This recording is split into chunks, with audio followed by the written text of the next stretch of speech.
सदैश्वर्य संपन्न, सद्गुण संपन्न, सद्भग जिनके भीतर में है उनको भगवान कहते। सद्भग।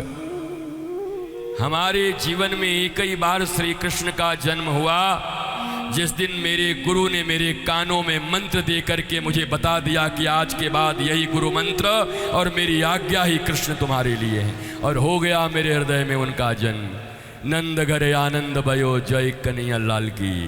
आनंद ही है साहब मेरी जिंदगी में, आज तक तो मौज ही है अभी तक। और कोई दुनिया की अनुकूलता या प्रतिकूलता मेरी जिंदगी की मस्ती को छीन भी नहीं सकता, ये भी पक्की बात है। सबसे बड़ी चीज होती है मृत्यु। हम मृत्यु को मानते नहीं। आत्मा कभी मरती नहीं।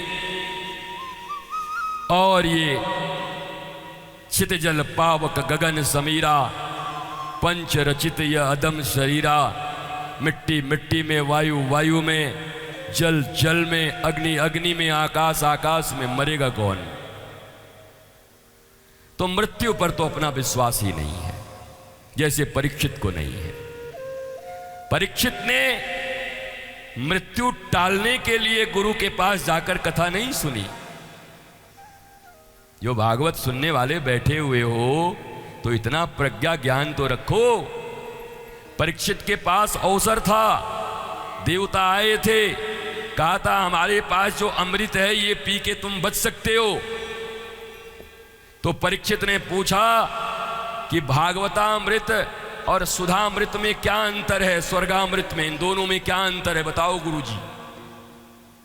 तो गुरुदेव सुखदेव ने कहा कि भैया स्वर्गामृत पीने से तुम दीर्घजीवी बनोगे और भागवतामृत पीने से तुम दिव्य जीवी बनोगे। 40 साल जियो, 70 साल जियो, पर तुम्हारा जीवन दिव्य होगा, लोगों के लिए दीपक का प्रकाश होगा। क्या बनना चाहता है बता? बोला भैया मुझे दीर्घजीवी नहीं बनना, मुझे दिव्य जीवी बनना है।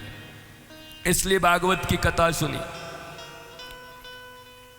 मरने से बचने के लिए सुनना होता तो देवताओं के पास चले जाते, लेकर आए भी थे गड़े में अमृत को, नहीं पिया। बोले नहीं चाहिए नहीं चाहिए, ले जा अपना ले जा। कहां कांच और कहां मणि तुम करोगे? तो भागवत सुनने का अधिकार कैसे है तुम्हारे पास, बताओ? तुमको अमृत मिले और भागवता अमृत मिले, क्या पियोगे? महाराज जी एक बार अमृतवा पी लेते हैं, फिर बाद में तो भागवत अमृत पीना ही है पूरा जिंदगी, चले जाओगे। अरे छोड़ो अमृत अमृत। मैंने तो इतना ही कहा कि अभी बगल में कोई 1000 रुपए बांटने का एक टेंट लगा दे, हर आदमी को 1000 रुपए मिलेंगे। बढ़िया बढ़िया करोड़पति आदमी भी चले जाएंगे कि एक डब्बा सिगरेट तो हो जाएगा, चलो ले ही लेते हैं, क्या पहुंच जाएंगे वहां, पहुंच जाएंगे महाराज। तो बात तो उसी की है। जिंदगी में जिसको जितना वेट दोगे, जितना महत्व दोगे, वो तुम्हारे लिए उतना ही प्रभावी होगा।